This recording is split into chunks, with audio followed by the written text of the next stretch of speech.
I didn't really plan an intro, so, you know, just to be consistent, let's just put in another clip of Brian dying.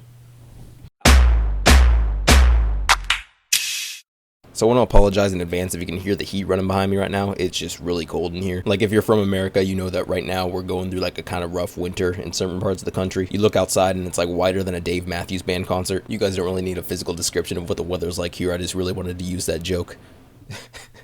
Wow, like while I was recording that next clip, I mean, the heat turned off, so I'm going to leave that in there, though, because that was a great joke. But anyway, for this commentary, we're just going to let Jesus take the wheel, because I really don't have anything to talk about. And I know that every video I put out, I start it by saying I don't have something to talk about, which is really weird, because even though I have nothing to talk about, I still put out videos, if that makes any sense. It doesn't, but whatever. Let's see, what was my last commentary? It was the drunk stories with Ian. So you guys, I wanted to mention, you guys seem to really like the drunk story, the meaningless drunk story with Ian or whatever I uploaded last, and so I'm probably going to do another one of those eventually.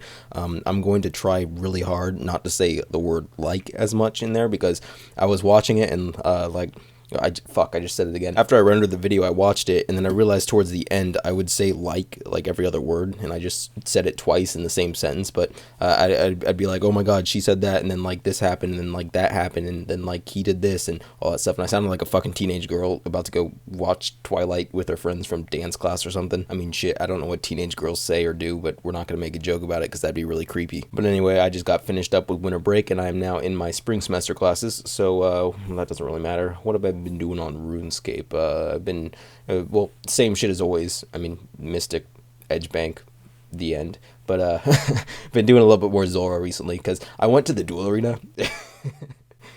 Oops. I mean, I've never been like a big staker on 07, but and luckily I did not have much to lose, but I had like an AGS and Tacits in my previous videos, and then I went to the duel arena, and then I no longer had an AGS or Tacits, so not doing that again. I mean, I went on like a losing streak of like just a bunch of small stakes. I lost like fucking 20 in a row or some shit like that. I don't know. Luckily, I think that Zora is actually pretty fun, and I'm pretty much back to where I was before, if not even a little bit better. And if you've yet to experience Zora, it's just a lot like sped up Mystic PKing, because you get 200 to 300k every kill. I mean, really the only difference is whenever you beat it, it doesn't come back and accuse you of having every mental disorder known to man. But aside from Zora, to get my bank back up, I've been doing a little bit of risk fighting in World 337, which I did not know was a thing until a couple days ago. And obviously, I don't do anything too big. I mean, it's just like a whip and fury and possibly a ZGS thrown in there too, but I think there's a couple clips of those in these videos, or in this video, but when I imported the clips, I actually did that a couple days ago, and so I've got a whole new batch that I don't have in here yet, but I'm going to use for next video. But if you're a PKer and you like ever get the, I guess you could call it a craving to stake or something like that,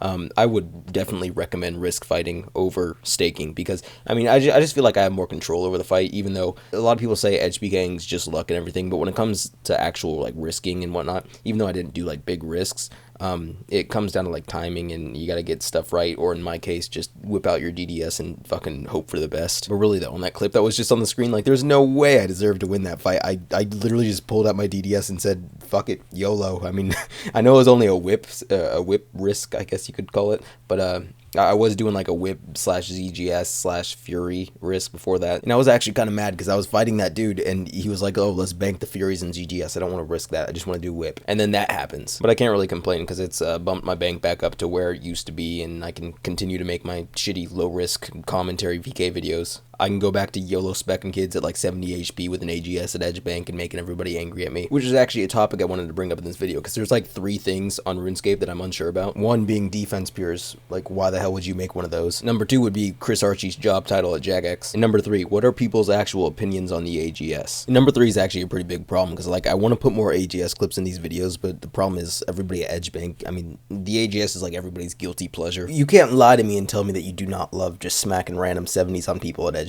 Like when you're fighting somebody and you're just about out of food, but you want to save face in front of your friends and not teleport in front of the person, so you just pull out the AGS and fucking pray for a 75 or some shit like that. Like I love to do that, but the problem is everybody else loves to do that too. But I mean, everyone loves to use the AGS, but everybody also likes to bitch about people using the AGS. Time for another shitty comparison, so just roll with me on this one, because I'm about to explain myself. But the AGS is basically like the movie Pitch Perfect, in the sense that it's everybody's guilty pleasure. Like the movie came out and your girlfriend was like, oh my god, we need to go see this, and you totally brushed it off like a chick flick, like oh, I don't need that, I'm a man. But then after watching the thing, you get home and that night you're thinking about how, well, yeah, maybe I could torrent this. And you tell your friends, like, yeah, bro, it's because Anna Kendrick's a total babe. But you ain't lying to me. Like, I know deep down you found that shit hilarious. I know what game you're playing, and that's how you waste 30 seconds of a video. Oh, and just so nobody gets, I don't know why you would, but just in case anybody got butthurt by that thing I said about Chris Archie earlier in the video, I'm actually in full support of what he's doing at Jagex right now. I'm not gonna lie to you and tell you that I know exactly what he's doing, but from my understanding, like, he's doing something with like community management or something like that. I don't know, but it's really cool to see that like all the JMods and stuff have Twitter accounts and they do all this community stuff. They organize events and they don't mute you anymore for advertising your PK video in Edgeville Bank. Not that I did that in 2008, but I'm just using it as an example. And I don't really watch their streams or anything like that, but I mean, if you looked at what they're doing now a couple years ago,